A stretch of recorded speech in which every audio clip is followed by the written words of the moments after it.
नमस्कार दोस्तों, मैं प्रोफेसर सुभाष चंद्र, हिंदी विभाग, कुरुक्षेत्र विश्वविद्यालय कुरुक्षेत्र से आपका स्वागत करता हूं।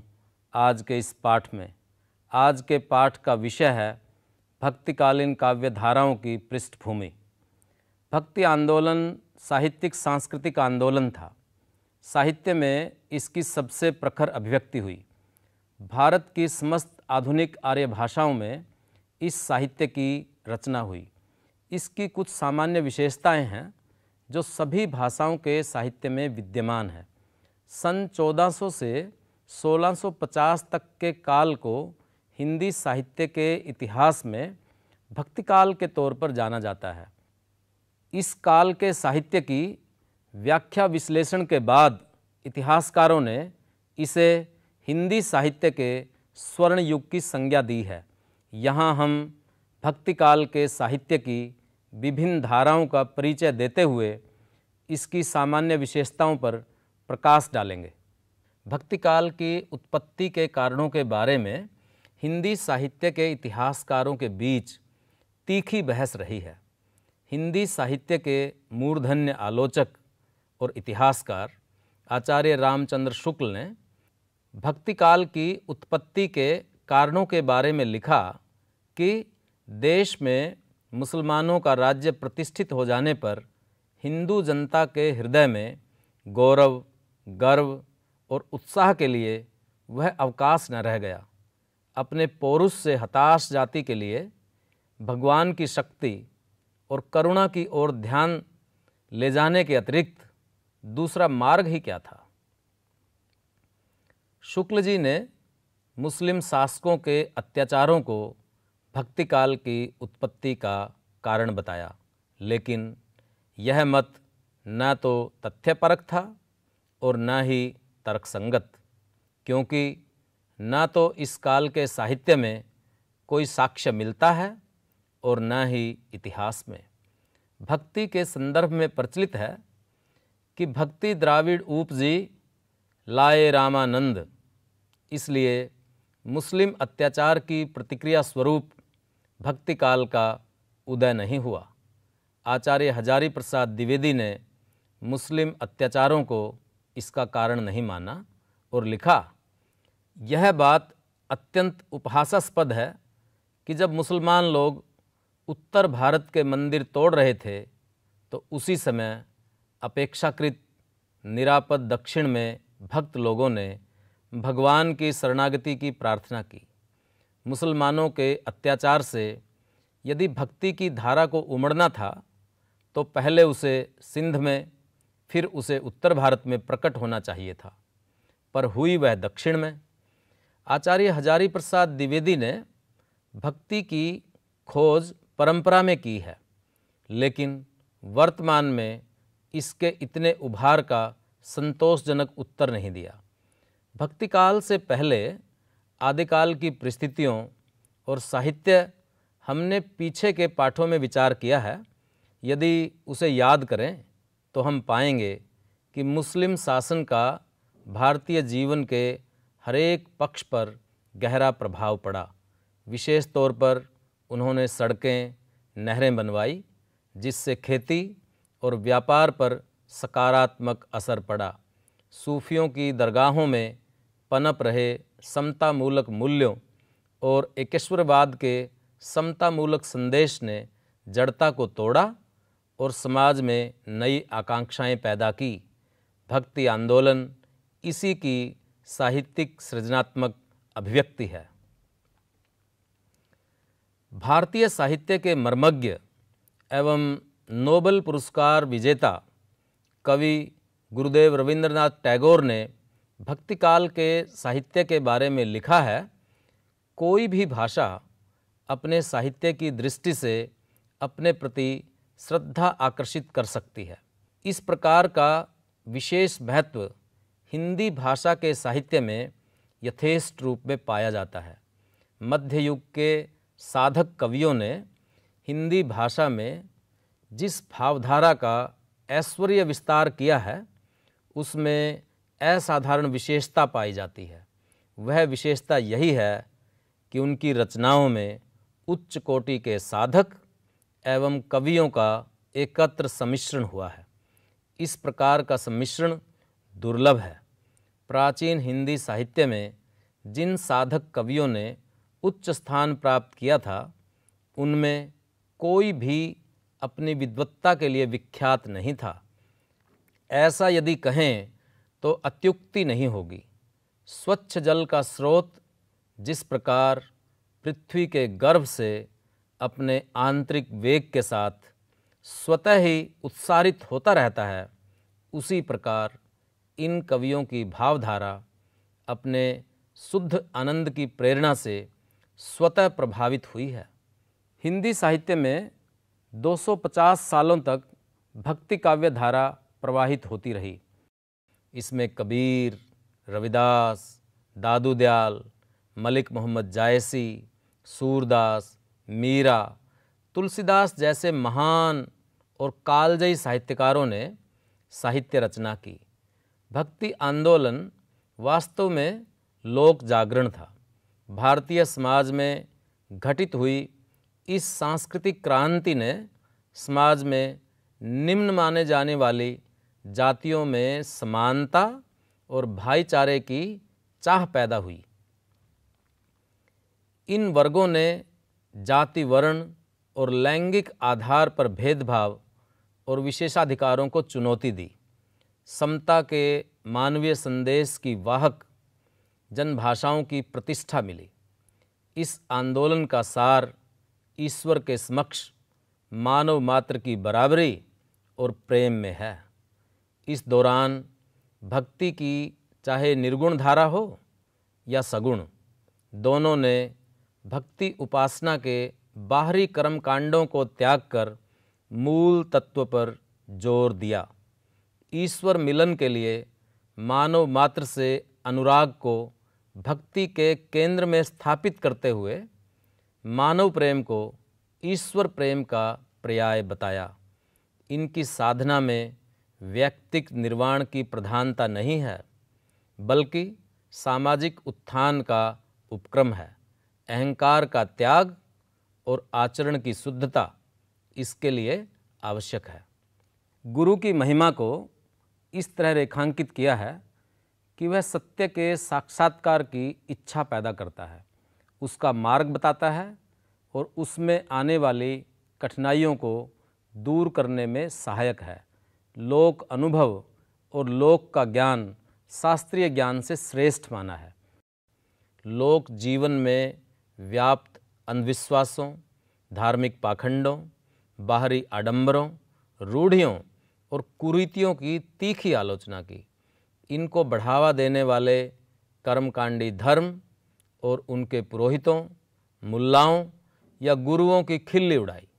भक्ति काव्य पर विचार करते हुए आचार्य हजारी प्रसाद द्विवेदी ने इसमें व्याप्त 5 बिंदुओं की ओर संकेत किया है। प्रेम ही परम पुरुषार्थ है, मोक्ष नहीं। ईश्वर के प्रति प्रेम कुलीनता से बड़ा है। भक्त ईश्वर से बड़ा है। भक्ति के बिना शास्त्र का ज्ञान और पांडित्य व्यर्थ है। नाम रूप से बढ़कर है। ईश्वर के स्वरूप की अवधारणा के आधार पर हिंदी भक्ति काव्य को 2 वर्गों में विभाजित करके अध्ययन किया जाता है। निर्गुण भक्ति काव्य धारा, ईश्वर को सांसारिक गुणों से रहित या उसे ऊपर और ईश्वर को रूप आकार रहित मानने वाली विचारधारा। सगुण भक्ति काव्य धारा, ईश्वर को सांसारिक गुणों से युक्त और ईश्वर का रूप आकार से स्वीकार करने वाली विचारधारा। निर्गुण और सगुण भक्ति काव्यधारा के 2 भेद किए हैं। इस तरह भक्ति काल में कुल 4 काव्यधाराएं हैं। इनके नाम और उनके प्रमुख कवि इस प्रकार हैं। निर्गुण ज्ञानाश्री, इस काव्यधारा को संत काव्यधारा भी कहा जाता है। नामदेव पहले संत कवि हैं जिनका ताल्लुक मराठी से था। हिंदी में इन्होंने काव्य रचना की। कबीर, नानक देव, रैदास, धन्ना, सेना, पीपा, दादू दयाल, मलूकदास, सुंदरदास, धर्मदास उल्लेखनीय हैं। निर्गुण प्रेमाश्रयी, इस काव्य धारा को सूफी काव्य धारा भी कहते हैं। जायसी, मज्झन, कुतुबुन इस धारा के उल्लेखनीय रचनाकार हैं।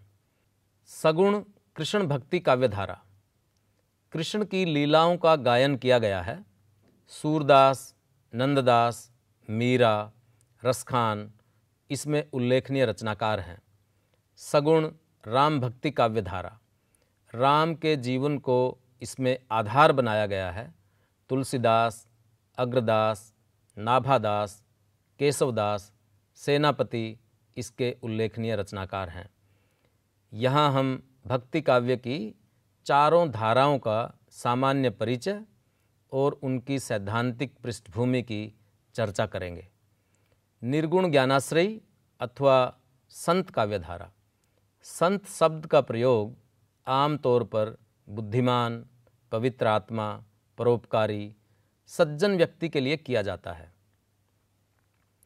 संत साहित्य में इसे उस व्यक्ति के लिए प्रयोग किया जाता है जिसने सतरूपी परम तत्व को अनुभव कर लिया है, जिसका सत्य से साक्षात्कार हो गया, वही संत है। कबीर ने संत की पहचान अपने इस दोहे में दी है। निर्बैरी निहकामता साईं सेती नेह, विषया सुंदरा दूर रह, संतिन को अहम एह। संत मत किसी खास ग्रंथ पर आधारित नहीं है, बल्कि संत मत निरंतर बनती हुई सांस्कृतिक सड़क की तरह है। विभिन्न संतों ने अपनी परंपरा और अनुभव से जो महसूस किया, वो संत मत में शामिल होता गया। हर संत ने अपने अनुभव से प्राप्त सत्य से इसके निर्माण में योगदान दिया। संतों का अनुभूत सत्य ही इस मत का आधार है। बुद्ध के अप्पो दीपक भव की तर्ज पर संतों ने मूल तत्व को ग्रहण करने पर बल दिया। संत निरंतर सत्य की खोज में लीन रहते थे। अपने हृदय में मानवीय गुणों के विकास के लिए अवतार, मूर्ति आदि किसी बाहरी सहारे की आवश्यकता स्वीकार नहीं करते। इनका मानना था कि साधना में किसी बाहरी वस्तु की आवश्यकता नहीं है। संत काव्य में संत नामदेव, कबीरदास, गुरु नानक, संत रविदास, दादू दयाल, सुंदरदास, गरीबदास, मलूकदास, धन्ना, सेना, पीपा, रज्जब, दरिया साहब आदि अनेक संत कवियों ने साहित्य रचना की। संतों ने ईश्वर के निराकार रूप को स्वीकार किया है। एकेश्वरवाद पर विश्वास व बहुदेववाद, अवतारवाद का विरोध किया। संतों ने धार्मिक आडंबरों, अंधविश्वासों व कुरीतियों का विरोध, सामाजिक धार्मिक भेदभाव का विरोध तथा आचरणगत शुद्धता पर जोर दिया। गुरु की महिमा को स्वीकार किया है। गुरु ईश्वर प्राप्ति के मार्ग का बोधक है, वह मुक्ति प्राप्ति का साधन है। गुरु का दर्जा ईश्वर से भी ऊंचा स्वीकार किया है। प्रेम को महत्व दिया है। आत्मा और परमात्मा के बीच मिलन का सूत्र प्रेम है। मानवीय प्रेम और एकता पर बल दिया है।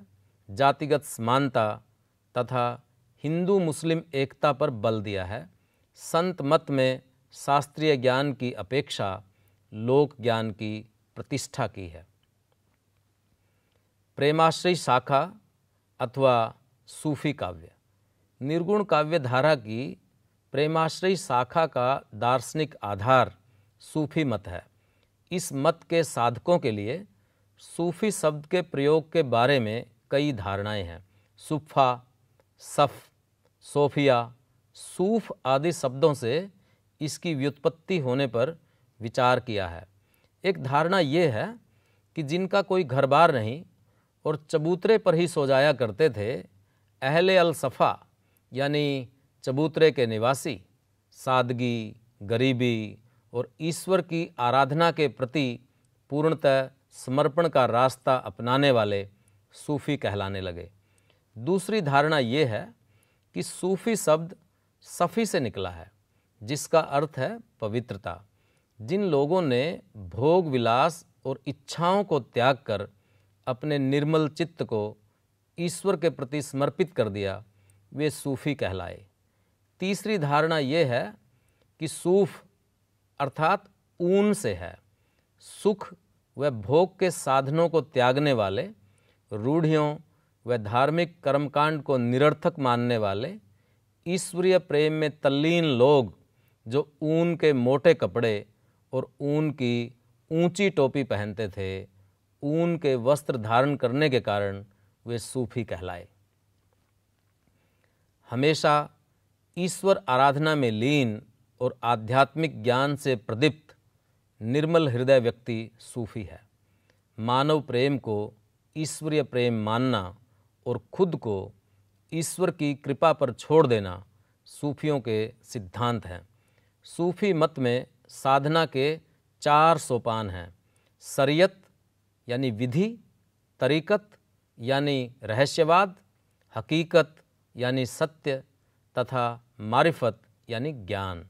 इनके माध्यम से व्यक्ति ब्रह्म मिलन तक पहुंचता है। भारत में 11वीं शताब्दी के आसपास सूफी मत का विकास होना आरंभ हुआ। चिश्ती, सुहरावर्दी, कादरी, नक्शबंदी और महदवी संप्रदायों ने मुख्य तौर पर भारतीय समाज में स्थान बनाया। सूफियों के महत्वपूर्ण केंद्र लाहौर, मुल्तान, उच्च, सरहिंद, हांसी, समाना, पानीपत, करनाल, दिल्ली और अजमेर थे। मोइनुद्दीन चिश्ती, कुतुबुद्दीन काकी, निज़ामुद्दीन औलिया, शेख चिश्ती, अली कलंदर जैसे सूफी साधकों ने भारतीय जनजीवन को प्रभावित किया। इन फ़कीरों ने हिंदू और मुसलमानों में सांस्कृतिक एकता स्थापित की। सूफियों ने पौराणिक और लोक प्रचलित प्रेम कथाओं के आधार पर लोक भाषाओं में रचना की। हिंदी में मुल्ला दाऊद, मलिक मोहम्मद जायसी, कुतुबुन, मज्झन, नूर मोहम्मद प्रमुख सूफी कवि हैं। सूफी प्रेम को जीवन का आधार मानते थे। उनकी दृष्टि में प्रेम निरूपण ही सौंदर्य निरूपण है। सूफियों का मानना है कि ईश्वर प्रेम का भूखा है और प्रेम के सूत्र से उस तक पहुंचा जा सकता है। आत्मा और परमात्मा के बीच मिलन का सूत्र प्रेम है। सूफी कवियों को प्रेम की पीर का कवि कहा जाता है। सूफी काव्य में गुरु की महिमा का बखान किया गया है। गुरु के बिना ईश्वर तक नहीं पहुंचा जा सकता। गुरु ईश्वर की प्राप्ति के मार्ग का बोधक है, वह मुक्ति प्राप्ति का साधन है। गुरु को ईश्वर से भी ऊंचा दर्जा दिया गया है। जायसी ने पद्मावत में तोते को गुरु माना है। वही पद्मावत का पता बताता है, उससे मिलने की इच्छा जागृत करता है और रास्ता भी वही दिखाता है। सूफियों का लोक जीवन से गहरा जुड़ाव है। इन्होंने लोक प्रचलित कथाओं को अपने काव्य का आधार बनाया। अंधविश्वास, मनोतियाँ, यंत्र तंत्र प्रयोग, जादू टोना, डायनों की करतूतों का प्रसंगवश वर्णन किया है। विभिन्न लोक उत्सवों, लोक व्यवहार, तीर्थ व्रत समेत पूरे सांस्कृतिक वातावरण का विश्वसनीय चित्रण किया है। सूफियों ने हिंदू मुस्लिम एकता पर बल दिया है। प्रबंध काव्यों की रचना की, दोहा, चौपाई का अधिक प्रयोग किया, लेकिन सोरठा, सवैया, बरवे का भी प्रयोग मिलता है। सूफी काव्य मुख्यतः अवधी भाषा में रचित है। कृष्ण भक्ति काव्य। कृष्ण भक्ति काव्य की रचनाओं का आधार श्री कृष्ण का चरित्र है। यह श्री कृष्ण महाभारत का कृष्ण नहीं, बल्कि श्रीमद् भागवत पुराण का श्री कृष्ण है। 12वीं व 13वीं शताब्दी में श्री कृष्ण को बढ़ावा मिला। दक्षिण के आलवार संत वैष्णव मत को मानते थे। इस समय में मतों, संप्रदायों की स्थापना हुई। इन संप्रदायों ने भक्ति के अनेक सिद्धांतों का प्रतिपादन किया। साहित्य पर इनका गहरा प्रभाव पड़ा। इनके समय, इनके प्रवर्तक, संप्रदाय और उनके मुख्य सिद्धांत का विवरण इस तालिका में इस प्रकार से दिया गया है। 12वीं शताब्दी विशिष्टाद्वैतवाद, रामानुज, श्री संप्रदाय। 13वीं शताब्दी द्वैतवाद, माध्वाचार्य, ब्रह्म संप्रदाय। 13वीं शताब्दी शुद्धाद्वैतवाद, विष्णु स्वामी, रुद्र संप्रदाय। 13वीं शताब्दी द्वैताद्वैतवाद, निम्बार्काचार्य, सनकादि संप्रदाय।